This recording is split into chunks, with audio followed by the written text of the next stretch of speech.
उपखंड कार्यालय में गुरुवार की शाम अंतर्राष्ट्रीय योग दिवस पर सुचारू रूप से आयोजन करने एवं पौधारोपण को लेकर कार्यवाहक एसडीएम धीरज झाझड़िया की अध्यक्षता में बैठक हुई। बैठक में 21 जून को योग के साथ रहो घर पर रहो की थीम पर योग कार्यक्रम का आयोजन किया जाएगा।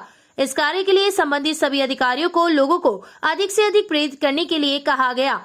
आयुर्वेद विभाग के चिकित्सा अधिकारी एवं ब्लॉक शिक्षा अधिकारी द्वारा एक व्हाट्सएप ग्रुप बनाकर घरों में होने वाले योग का वीडियो व फोटो भिजवाने के लिए कहा। वहीं 21 जून को ग्राम पंचायत, आंगनबाड़ी केंद्र, स्कूल एवं नगर पालिका क्षेत्र में पौधारोपण कार्यक्रम का शुभारंभ भी किया जाएगा। इस कार्य के लिए वन विभाग संबंधित विभागों को आवश्यकता अनुसार पौधे उपलब्ध करवाएगा।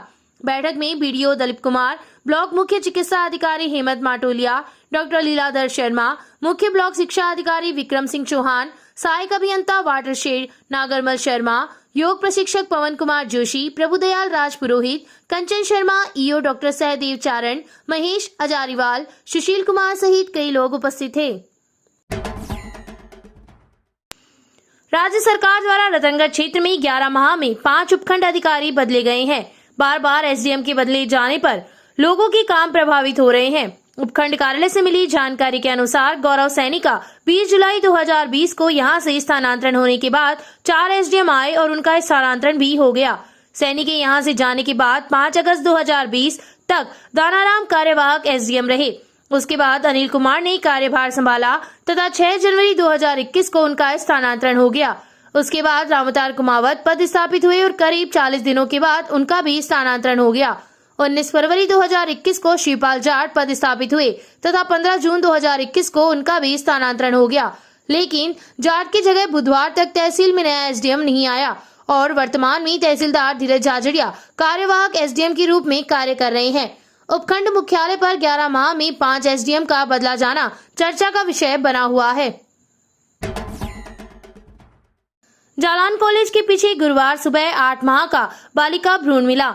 पालिका के सफाई कर्मी अजीत पुत्र प्रदीप पवार कचरे की ट्रॉली खाली करने के लिए गया था। उसने पॉलिथीन की थैली में लिपटा हुआ भ्रूण देखा। उसने पुलिस को सूचना दी, जिस पर हेड कांस्टेबल प्रहलाद मौके पर पहुंचे तथा मौके पर रिपोर्ट तैयार कर मृत भ्रूण को अस्पताल लेकर आए, जहां उसका पोस्टमार्टम करवाकर अंतिम संस्कार के लिए पालिका को सुपुर्द कर दिया।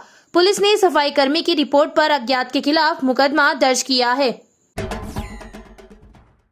तहसील में 1,90,000 औषधीय पौधों का वितरण घर घर किया जाएगा, जिसके लिए वन विभाग पिछले कई महीनों से तैयारियों में जुटा हुआ है। सरकार की मंशा के अनुसार 1 जुलाई से इन पौधों का घर घर में वितरण किया जाएगा। वनपाल पुनीत शर्मा ने बताया कि वर्तमान में राजादेसन नर्सरी में 50,000 अन्य पौधे तैयार हैं तथा 18,000 विभागीय पौधों को तैयार किया जा रहा है, जो सरकारी दफ्तरों में लगाने के लिए प्रदान किए जाएंगे। इसके अलावा नर्सरी में बिक्री के लिए विभिन्न प्रकार के फलदार पौधे भी तैयार किए गए हैं, जिन्हें आगामी वर्षा ऋतु में बिक्री किया जाएगा। पति को बलात्कार के झूठे मुकदमे में फंसाकर उससे रुपए ऐंठने तथा मारपीट कर शारीरिक व मानसिक रूप से प्रताड़ित करने से मौत हो जाने का मुकदमा गुरुवार को पुलिस थाना में दर्ज हुआ है। पुलिस ने पड़ियारा के वार्ड संख्या 20 निवासी 56 वर्षीय मुन्नी देवी पत्नी स्वर्गीय विजय कुमार सोनी की रिपोर्ट पर मुकदमा दर्ज किया है। मुन्नी देवी ने पुलिस को दी रिपोर्ट में लिखा है कि पड़ियारा निवासी 27 वर्षीय लिखमीचंद और फ्रीकाराम पुत्र मोजीराम सेवक एवं उसकी पत्नी संजू देवी उसके पति विजय कुमार के पास आए तथा 3-4 महीनों के लिए नोरा रहने के लिए देने को कहा। 3-4 महीने के बाद जब नोरा खाली करने की बात कही तो आरोपियों ने 1 माह में नोरा खाली करने का आश्वासन दिया। 5 माह व्यतीत हो जाने के बाद भी आरोपियों ने नोरा खाली नहीं किया। मार्च के प्रथम सप्ताह में विजय कुमार जब फिर से नोरा खाली करवाने की बात कहने के लिए आरोपियों के पास गए तो लिखमीचंद ने अपनी पत्नी के संबंध में गलत रिपोर्ट बताते हुए इसे बलात्कार के झूठे मुकदमे में फंसाने की धमकी दी तथा उससे 50,000 रुपए ऐंठ लिए तथा बाद में किश्तों में 18,000 रुपए और ले लिए।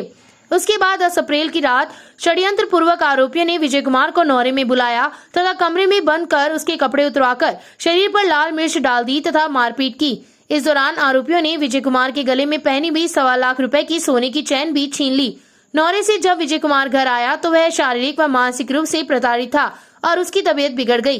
परिजनों ने 23 अप्रैल को पीबीएम बीकानेर में भर्ती करवाया, जहां स्वास्थ्य में सुधार नहीं होने पर 29 अप्रैल को बीकानेर के निजी अस्पताल में भर्ती करवाया, जहां पर 11 मई की रात उसकी मौत हो गई।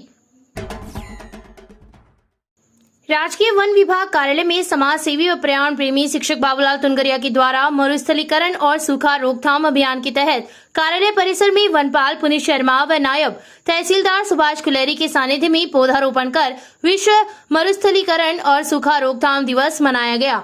इस दौरान तुनगरिया द्वारा निर्मित मरुस्थलीकरण और सूखा रोकथाम पोस्टर का विमोचन भी किया गया। नायब तहसीलदार कुलेरी ने कहा कि मरुस्थलीकरण और सूखा राजस्थान की प्रमुख समस्या और चुनौतियों में से एक है। मरुस्थलीकरण रोकथाम दिवस इस तथ्य को याद करने का एक अवसर है कि बढ़ते रेगिस्तान और सूखे की समस्या का हल संभव है। इसके लिए सभी के साथ आने की आवश्यकता है। जल के अपव्यय को रोकने के साथ ही वर्षा जल का संरक्षण कर और अधिक से अधिक संख्या में पेड़ लगाकर सभी इस मुहिम में अपना बहुमूल्य योगदान दें। इस मौके पर तुनगरिया ने नर्सरी के कर्मचारियों को मास्क भी वितरित किए। इस अवसर पर रामकुमार बागवान, पप्पू राम, रूपाराम, मोहन सिंह सहित अनेक लोग उपस्थित थे। विश्व मरुस्थलीकरण और सूखा रोकथाम दिवस मनाया है, जिसका उद्देश्य है बंजर और सूखे के प्रभाव का मुकाबला करने के लिए जनता को ज़्यादा से ज़्यादा जागरूक करना। वनीकरण को प्रोत्साहन इस समस्या के निपटने में सहायक हो सकता है। कृषि में रासायनिक उर्वरकों के स्थान पर जैविक उर्वरकों का प्रयोग सूखे को कम करता है। फसल चक्र को प्रभावी रूप से अपनाना और सिंचाई के नवीन और वैज्ञानिक तरीकों को अपनाना। मरुस्थलीकरण के बारे में जागरूकता बढ़ाएं और वृक्षारोपण को बढ़ावा दिया जाना चाहिए। ज़्यादा से ज़्यादा धरती पर वन संपदा के संरक्षण के लिए वृक्षों को काटने से रोका जाना चाहिए। इसके लिए सख्त से सख्त कानून का प्रावधान किया जाना चाहिए। साथ ही रिक्त भूमि पर, पार्कों में, सड़कों के किनारे व खेतों की मेड़ों पर वृक्षारोपण कार्यक्रम का व्यापक स्तर पर अभियान चलाया जाना चाहिए। ज़रूरत इस बात की है कि इन स्थानों पर जलवायु अनुकूल पौधे वृक्षों को उगाया जाए। मरुस्थलीकरण से बचाव के लिए जल संसाधनों का संरक्षण तथा समुचित मात्रा में विवेकपूर्ण उपयोग काफ़ी कारगर भूमिका अदा कर सकते हैं। Thank you sir. आज विश्व मरुस्थलीय रोकथाम दिवस या सूखा दिवस जो आज मनाया जा रहा है, तो ये सब 25 साल से अपन इस दिवस को बना रहे हैं और इसमें हमारे जो मरुस्थल, जो राजस्थान की धरती है, वो मरुस्थल ही बोली जाती है, क्योंकि यहाँ पे सबसे ज़्यादा दौरे और इनकी रोकथाम, क्योंकि आज के टाइम में कटाई और लोग बाग अपने स्वार्थ के चक्कर में मरुस्थल का बहुत तरीके से हनन कर रहे हैं, जिसको रोकने के एवज में आज ये दिवस हम मना रहे हैं, जिसमें हमारे तुनगरिया साहब जी और उप तहसीलदार जी साहब के सानिध्य में हमारे यहाँ वन पौधशाला राजलदेसर में आज ये दिवस मनाया जा रहा है। एक पेड़ भी लगाया गया है साहब गिर सबके द्वारा और सबको प्रकृति के प्रति अच्छा संदेश दिया जा रहा है।